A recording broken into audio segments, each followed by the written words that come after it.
everyone, how are you? And it's time to look at genetic inheritance. So, your traits come from both your mother and your father, obviously. But how do you get just one trait if they have two? So we've seen a lot about karyotypes and genotypes so far, what it means to have a certain set of genetic information. But now we're going to look at how this will translate into the passing on of phenotypes, the actual traits on actual organisms.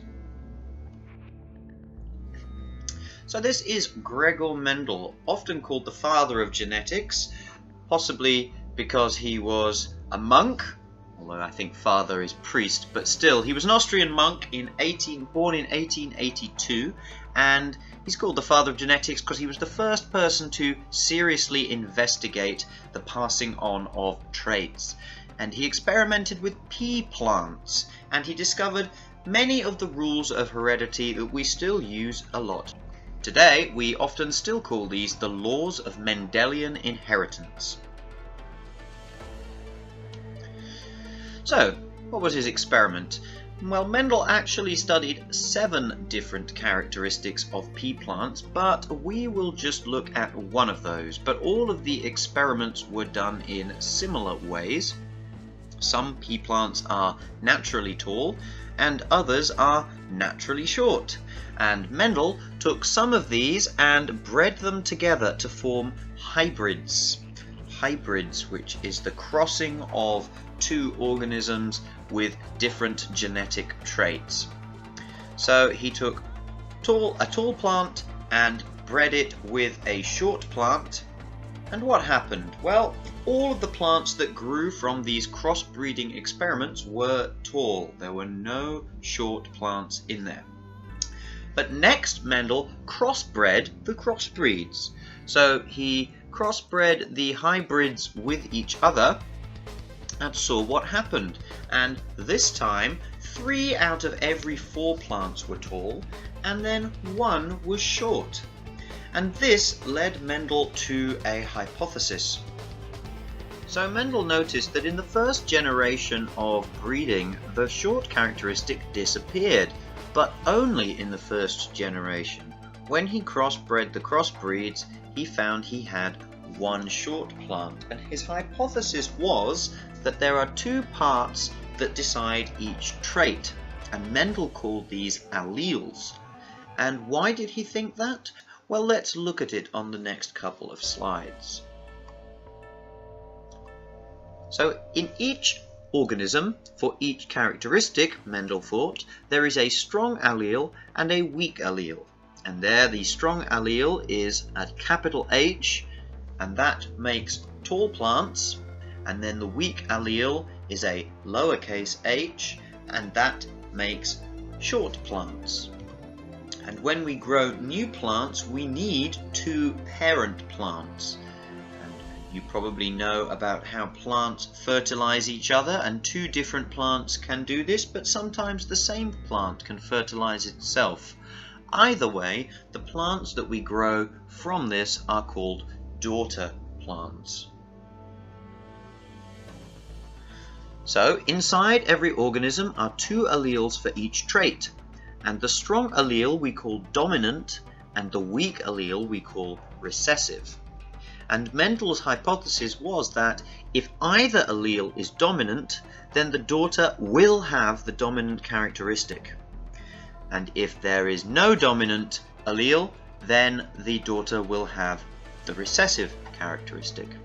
So in a simple case of this, there are 4 different allele combinations, and this will show you why Mendel's hypothesis works. So here are the 4 outcomes, and these are the different combinations of alleles we can get from 2 parents. So in the first case, we can get 2 dominant alleles for height, and that means the daughter plant will be tall. If the dominant allele is there, then the dominant allele is expressed, and here it is there twice. In the second case, the parent 1 is a dominant allele and parent 2 is a recessive allele. Will the daughter be tall or short? tall again. So, in the next case, parent 1 is recessive and parent 2 is dominant. Will the daughter be tall or short? Tall again. Are you getting used to this? So in both the second and third case, the dominant allele is there only once, but once is enough. And then in the fourth case, we have parent 1 as a recessive allele and parent 2 as a recessive allele. What will the daughter be? Well, I hope you changed your mind this time. The daughter will be short.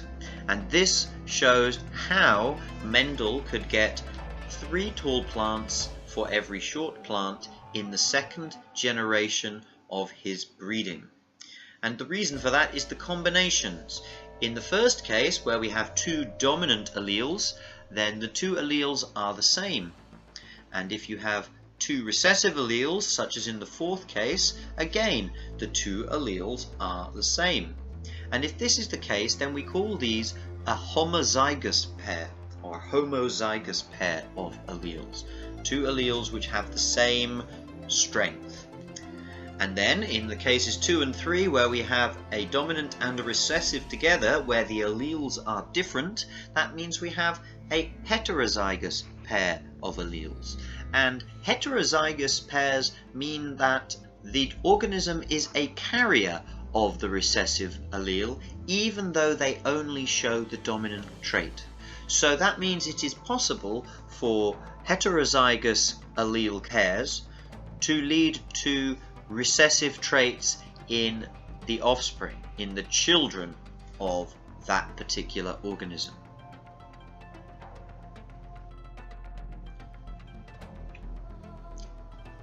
So alleles are different forms of a certain gene, and what a gene is, as we've discussed before, are short sections of what?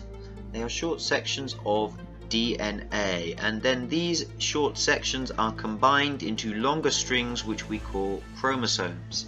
And all of the chromosomes together make up the complete genetic blueprint or genotype for that organism. So unfortunately for Mendel, although his hypothesis was almost exactly right, he came from a time when religion did not like questioning where life came from, and his theories were not especially popular in the monastery where he lived. After he died, the abbot threw away or burned many of Mendel's works carelessly, and his ideas were temporarily forgotten, but only temporarily.